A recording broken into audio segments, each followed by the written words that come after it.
Hey everyone, it's Daniel. Welcome back. So far, we've discussed a lot of details about how to start your process to prep for the SAT and ACT and the best ways to navigate through the test season. But let's fast forward a bit to the end of the process. Another popular question that I get from my clients is, how many times should I take the test? Or, how do I know when I'm done? On the one hand, I never want to deprive a student of another chance to take the test and do well. On the other hand, there comes a point of diminishing returns. Plus, there's just the exhaustion factor. I never want to overtest anyone. So in this video, let's talk about how to decide when you should retire from taking any more SAT or ACT exams. If you find any part of this video helpful, please hit the like button, share, or subscribe. Also, leave a comment down below with what your experience has been with this question. And hit the notification bell so that you can be updated whenever I post a new video. I really appreciate your support. Thank you. Now let's get started.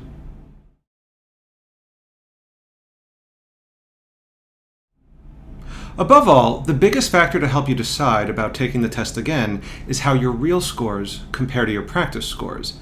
This is one of the reasons it's so important to take full-length practice tests under timed conditions. First and foremost, you want to practice the material, but also you want to have authentic scores as a basis for comparison. Check out my video here where I talk about where you could find the best practice books. I will also include the link below in the description of where you can purchase them. These are the only books on the market that have real, actual tests. If your test day scores are similar to your practice test scores, it could be a judgment call to decide if you want to take the test again. Could be worth a shot. If your scores from the real test day really tank and are well below your typical practice numbers, you might know right away that you want to take the test again. And if you hit it out of the park and improve far beyond your practice numbers, you could think about retiring. Here are a few examples from some of my previous students. One student was starting with a baseline score in the low 1100s. After we worked together, her practice numbers were ranging between a 1250 and a 1290. When she took the real December 2017 exam, she scored right in the middle of a 1270. Now, those were some great jumps from where we started. It was also right in the middle of her practice numbers. This was a student who was right on the bubble and maybe unsure if it was worth it to take the test again. Still, she wanted to break the 1300 mark, so we kept going. In the following weeks, we kept practicing, and her best practice number was a 1300 on the button. But then, on the real March 2018 exam, she scored a 1370. We were all thrilled. The parents asked me if it was worth it to take the test one more time. I told them absolutely not. Or rather, I told them she can if she wants to, and I'm happy to help, but I thought she should be done. It's not just that her numbers went up so much from her baseline or from her first time in the room, it's that these numbers were far better than those on any practice test she had up to that point. We had caught lightning in a bottle. They agreed, and she happily retired. Other times, the decision is very clear that a student should take the test again. Last year, I worked with a student on the ACT. Her baseline reading score was a 22, and her baseline science score was a 24. We worked very hard, and the practice numbers improved into the high 20s. She even scored a 30 on one of her practice reading sections. But during her first time in the real testing room, she froze up a bit. She mismanaged her time and did not get to answer many of the reading questions. This distracted her for the final section as well, so her science score also took a hit. On the December 2018 exam, she scored a 24 on the reading and a 26 on the science. This was an improvement from her baseline, but still well below her typical practice numbers. This was an easy case to decide that she should take the test again. We had a lot of practice scores telling us that she had the potential for more. She kept working on practice tests with a particular focus on timing and pacing. When she took the test again in April of 2019, her science and reading scores shot up to a 34 on both. We were all over the moon. This was a case of a student who absolutely should have taken the test again. Her first set of real scores were well below her typical numbers. We all knew she was capable of more. On the other side of the spectrum, I sometimes have students who want to continue far beyond the point that I think they should. A few years ago, I was working with a student with a baseline SAT score of about 1,000. After working together, her real scores improved to the upper 1100s and then a 1250, which was great. Also, I could see how much she was struggling with the fundamentals of the material, both in terms of pure memorization and comprehension. Her best practice numbers had also peaked in this range. Given all of this information, I realized she had probably hit the best numbers that she was capable of. I was very honest with them and told them that she had probably hit her best numbers, but they wanted to continue. So, Against my advice, she took the test again. On her third attempt, the 1250 dipped back into the 1100s. Again, I told the parents that she should probably retire. She had seen huge jumps from her baseline and was in the range of her best practice numbers, but above all, I could see how much she was struggling with the material. But they wanted to continue. She took the test again, and again, she didn't beat the 1250. This student was a prime example of a speech that I often have to give to my clients: make sure you have reasonable expectations before you start the process.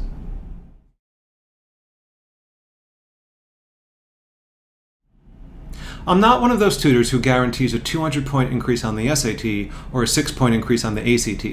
It might happen for some students. The ones I mentioned before did even better than that. But this certainly does not happen for everyone. There comes the point when your numbers will plateau. I'm not saying that you shouldn't set ambitious goals for yourself and work hard. Please do. But also temper that with realistic expectations. As a colleague of mine once said, it's a number 2 pencil, not a magic wand. There is no exact number for what a student can expect in terms of a possible score jump.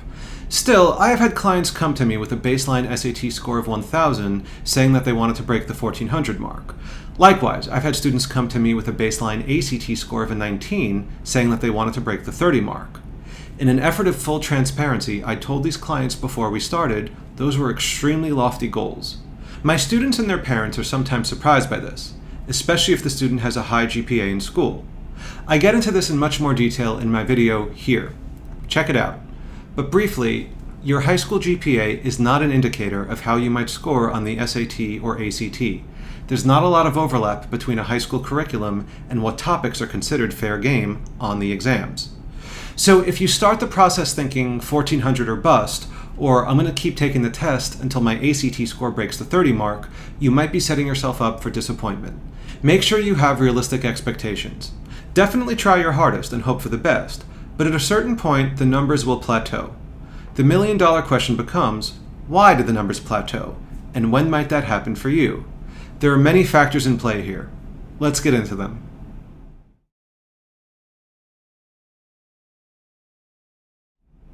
The first thing to consider is where you are in the curve.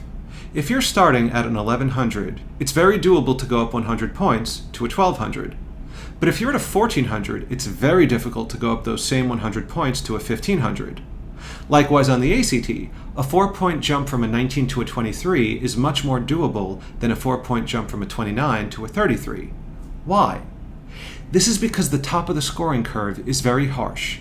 Every test is graded on a different curve. There's no standard breakdown of this many right and this many wrong will always equal this specific score. It changes from test to test based on how difficult the students find that particular round. For example, on a recent SAT, a student who missed 4 math questions would have only lost 10 points, which is very generous. The final math score would have been a 790. But on another recent test, a student who missed 4 questions would have lost 90 points. That's a final math score of 710. That's an 80-point difference, even though the students might have answered the same number of questions correctly. The ACT varies at the top of the curve as well. On one recent science test, a student who missed 4 questions would have only lost 1 point for a final science score of 35. But on another recent science test, a student who missed 4 questions would have had 5 points deducted for a score of 31. And this is what happens at the top of the curve. There is no margin for error. They can penalize you much more for just a few mistakes. Now, once you hit the middle of the curve, things are a little kinder, but that's in the middle. Once you get into the top percentiles, the standard deviation of how they distribute the numbers can be much less forgiving. That's one reason why the jump from an 1100 to a 1200 is much more doable than the jump from a 1400 to a 1500. Likewise on the ACT, and why a 19 can become a 23 much more easily than a 29 can become a 33. If you make just a few careless errors, or come across one tough reading passage where you don't understand a handful of questions, the top of the curve can penalize you much more.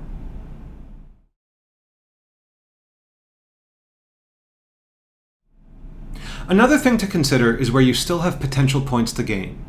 For example, if you're starting with an 1100 on the SAT, you have a lot of potential points coming from the easier topics. For example, on grammar, you might be missing some doable points from punctuation or knowing the difference of who and whom. On the math side, you might be missing some easier topics like how to solve a system of equations or how to factor a trinomial. All of these topics are the low-hanging fruit, so to speak. In the middle of the curve, you can earn some nice points by brushing up on the fundamentals. However, if you're scoring above a 1400, that means you're racking up on the easier topics. Instead, you're only missing the questions now that are conceptual. For example, let's look at this question together. The number of bacteria cells on a lake will double every day. The cells will reach their maximum amount on the 30th day. On which day will the cells reach half of that final number? Pause for a second to think about it. Did you say choice A, 15 days? Many of my students think that as well. They figure that half the time means half the amount. So half of the 30th day must be the 15th day. But that's linear thinking. If the amount is doubling every day, that's not linear growth, that's exponential growth. So the answer is not 15. Many of my students are surprised by that. Let's pick a number to make this a little more concrete. Say that the initial amount was 5 on the first day. Remember, it's doubling every day. So day 2 would double to 10. Day 3 would double to 20, and so on. 40, 80, and 160. Notice that every day is doubling. That means every day is half of the amount of the next day. So day 4 is half of day 5. Day 5 is half of day 6. If we continue this trend, day 17 would be half of day 18, and so on, until finally, day 29 would be half of day 30. The answer is 29, or choice D. Now, many of my students can read this question and instantly see that the answer is 29. They look at me like I'm asking them a silly question, but many other students struggle with this question. The point is this: there's nothing to study here. It's not about memorizing a formula or solving an equation. The question is conceptual. You can certainly practice these types of questions, but there's no guarantee of what conceptual questions you'll see from test to test. And the same is true for those last few points on grammar. Once you score above a certain number, it means you're cleaning up on the easier punctuation questions. You are now only missing the comprehension questions, like those dealing with organization and editing. These questions are based on ability more than knowledge. Sometimes you'll have that aha moment. Other times you won't. And this is where those harder points are found.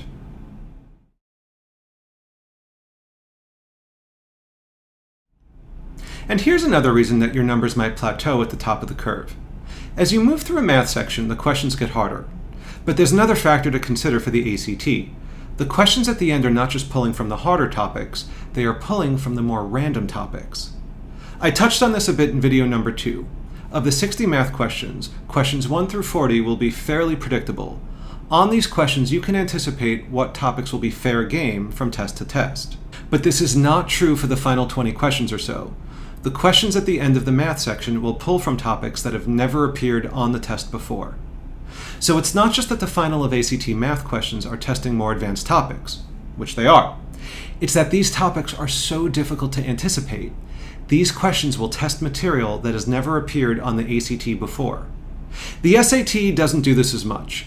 Once in a while, they might throw in a new topic. For example, reference triangles and box and whisker plots have only popped up on the test in the last year or so, but for the most part, the SAT doesn't really surprise you with what rules you'll see.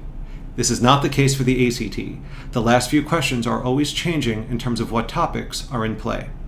This is another reason why it's so difficult to earn those last few points on the ACT math section. The final questions are very difficult to prep for because they contain topics that have never appeared on the test before.